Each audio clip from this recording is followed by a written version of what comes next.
Obsidia is the latest addition to Mobile Legends. The Sovereign of the Abyss brings a new marksman kit to the game with a profound mobility in a way that players will not expect. But how much do you exactly know about her? In this video, we will be dissecting her build and explaining her kit in the actual game.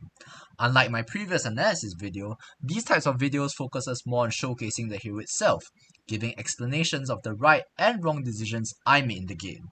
This will feature live commentary, and do comment down below if you appreciate more of these kind of videos. Without further ado, let's go. So when we take a look at the Obsidia, we have to first take a look at her build, consisting of her items as well as her emblems. Now for the item, I like to go for this build. We go for Swift Boots into Windtalker for the additional crit. For early game, we have Harsh Claws for the additional lifesteal, and it pairs well with her stacks. We also have Berserker's Fury here for additional crit. Malefic Gun to pair well with the crit and increase her range against some of the other targets. And the last law is flexible. It can be either Rose Gold, Immortality, or even something like a Wind of Nature if you want more insurance.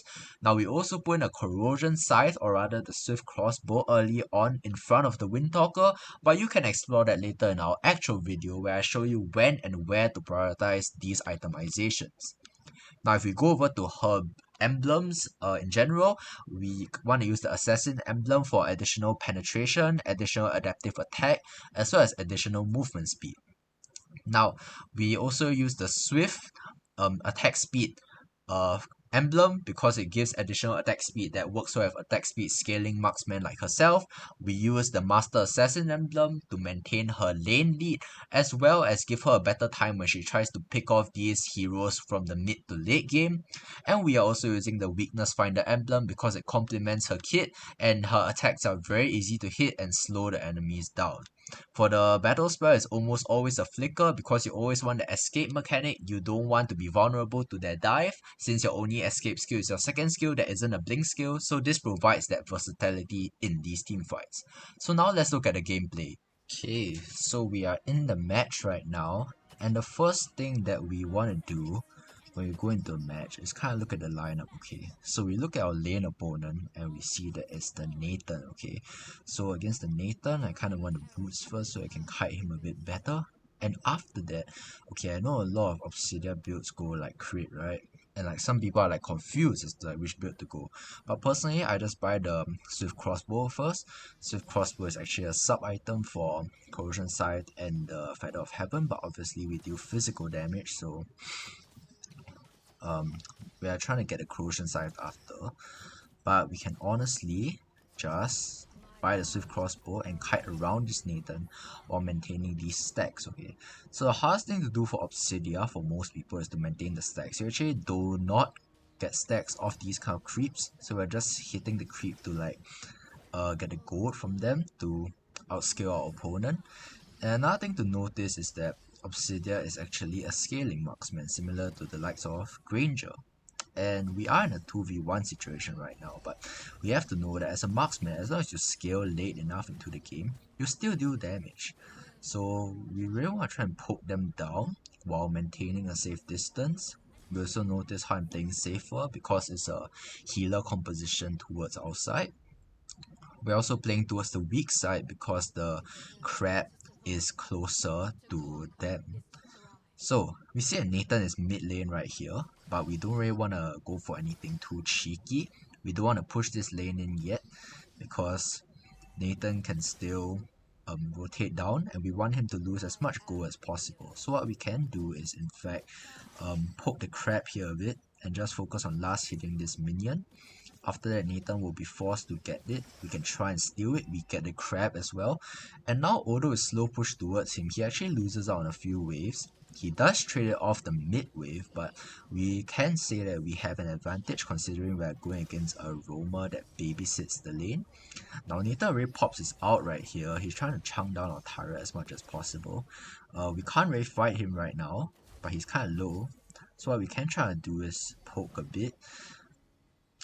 Okay, I do have my ultimate. I know that the Xavier ult didn't connect, which means that it will be quite safe for me to go for Nathan and poke him down right here actually, because he doesn't really have his ult back yet.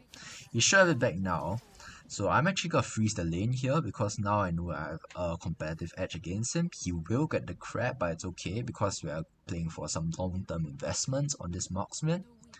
Now that I have time to actually properly talk about this marksman, right? Let's talk about Obsidia a bit more, okay? So Obsidia is towards the scaling style marksman, and actually, most if not all marksmen are scaling. But what do I mean by scaling? I mean by her stacks. So you can see at this number below my um now in the bottom of my screen right here, this is called the bone shards, okay? And whenever Obsidia fires a projectile, be it her basic attack S1 or whatever, she actually fires more bone shards depending on how many you have right here. So as you can see here, I have 4, and thus when I fire it out, it actually fires additional bone shards depending on my bone shard count. I realize that I'm playing this very safe because Obsidia scales more towards mid to late, mostly in the late game. We kind of want her to be at about um we kind of want her to be at about full stacks near the um okay, I'm gonna out him right here because he cannot run. The Xavier is here, we can try and poke him down a little. Okay, a bit of an overextension, I'm gonna recall. But as I said, Obsidian needs time to farm, just like other marksmen, right? But for a scaling marksman, it matters more because your damage really skyrockets once you get that farm in. And it's okay to even be like, as long as you don't lose your lane, as long as you maintain it. You can see that me and Nathan, the goal difference here isn't very big, mostly because the crab is on his side and that they secure a lot of turtles as well. But we're actually fine because we're keeping up the farm. The farm is not bad. It's not like worse or anything.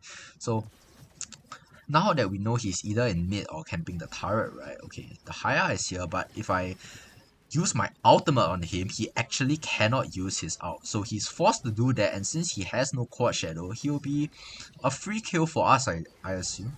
Yep. Okay, we do flicker for the Haya here. We can try and evade this Hellcut. Okay, my team is backing me up. Very, very nice follow-up. So we actually get the higher. So another reason why I find that the Obsidia is good against these kind of compositions is because when you look at their compositions, right, you realize that the Haya and maybe even the Hellcut, they're very mobility based, okay? So they're very fast, okay? They're really fast and it kind of is better for Obsidian in a sense if you get your farm in. Why is that so? It's because Obsidian's ult is actually disable, so you can actually disable all of this. And you can see that I'm playing the goal lane very safe. I'm not trying to push or anything here because there's no clear angle, right? The Nathan is still at large, so we're just trying to farm up, help our team farm up here and waiting for our Roma to make maybe make an engage over here.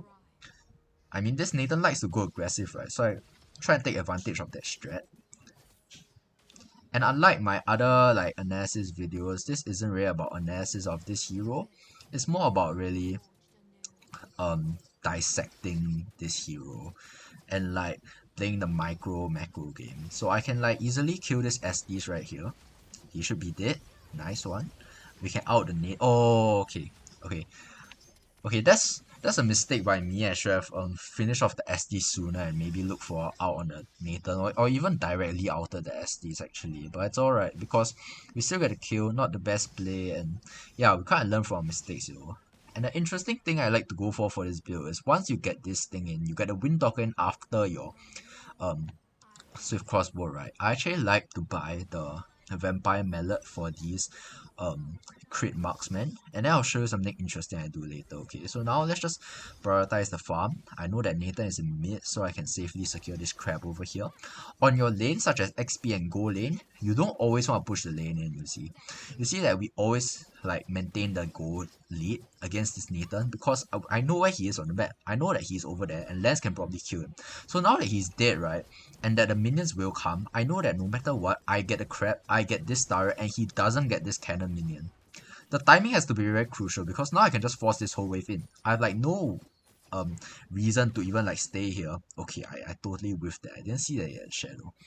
But I have no reason to stay here any longer. I can go and help the team now because now we slowly move out of the laning phase and I can actually prove worth to a team because I've been given time to farm, right? I'm like 12 stacks, 7 minutes in, we're like halfway to our target, which is very, very good. So now Nathan is forced to clear that wave, and then the marksman usually comes to the mid during the turtle fight. Obviously, this is non-exhaustive, but in this situation, we do get this, and we can they probably got the Julian over there. So I can just stay in mid for a while. And you can see that this Nathan is a bit clueless on what to do here because his wave is getting pushed in. We can out this guy right here. He should be dead because we have the farm.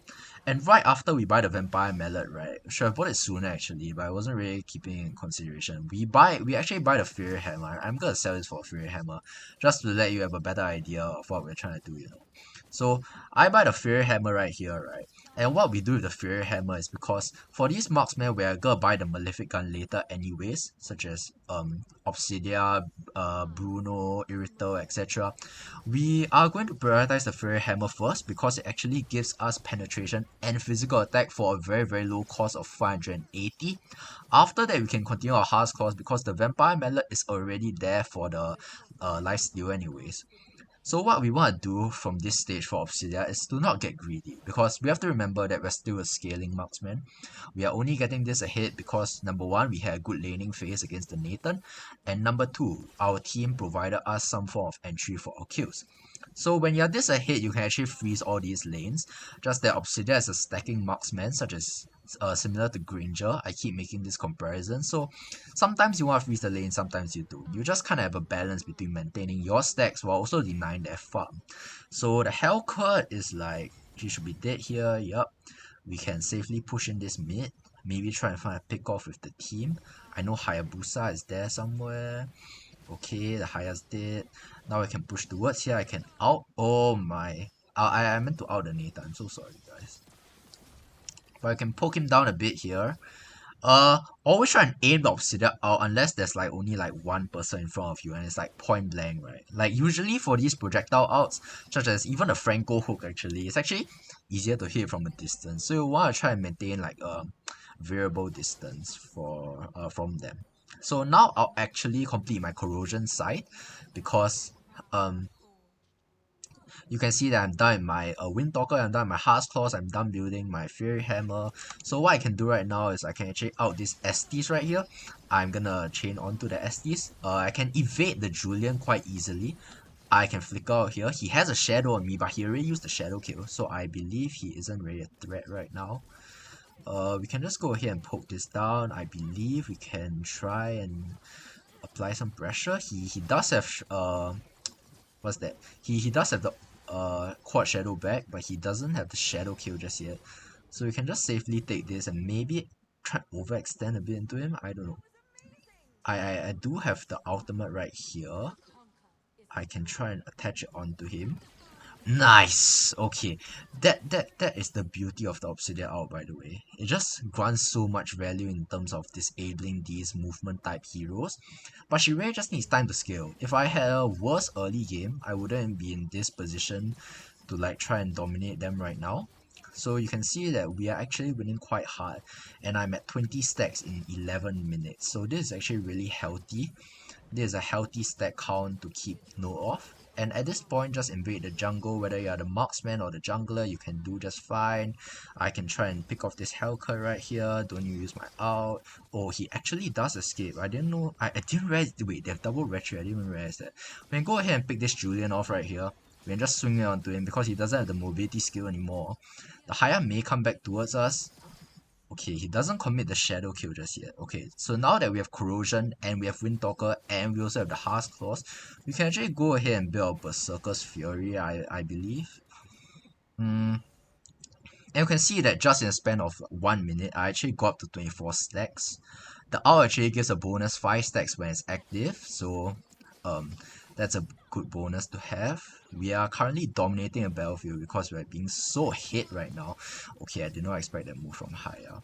But on Obsidia, you really cannot afford to get greedy, guys, because you always have to remember that your flicker is the only source of really is your only source of escape, really. It's not a real form of escape. Like your second skill isn't a real form of escape because it's more of like a movement speed catch up rather than like a blink skill. So your flicker is really your only good blink skill. But if you see a free kill in front of you, or if your teammates engage with you on Obsidia, you can really just go for it right here. There's like nothing for you to lose. So yeah, now that the game has toned down a little, I can talk a bit more about Obsidia.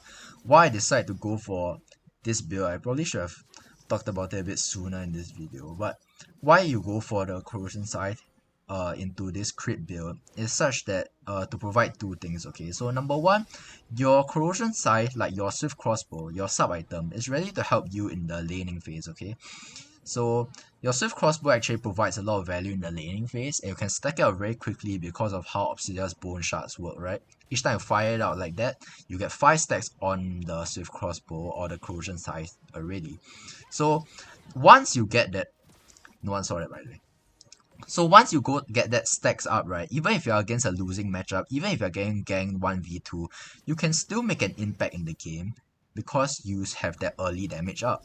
So the crossbow is actually a very good item to make up for your lack of damage in the early game, and it helps you transition very well into the mid game too. Because mid game, let's say I want to find a team fight or I want to pick someone off, it's very easy because they have that swift crossbow, right? You can see that this Julian doesn't really know what he's doing right here. He thinks he can kill me, but we just need to evade one of his combos. It should be able to be, we should be able to end right here actually.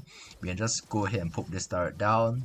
So you can see that the lane freeze that we did just now actually denied them. Once the Lord spawns, you can actually stop the lane freeze, and I believe it should be a GG. Okay, we got Flicker out of the Hellcut. Nice. The OD Shadow Q is already committed, but now you can just lock the base because the Lord is marching in as well, and that will be a GG, guys. So you can see from that, that's how the Obsidia gameplay should be about. Just play it slow, farm stacks, and be patient, okay? Always be patient on a scaling marksman like Obsidia, because when the late game hits, you're still gonna have your damage, you're still gonna have your stress. So just trust the process and just keep farming until the time is right. Yes.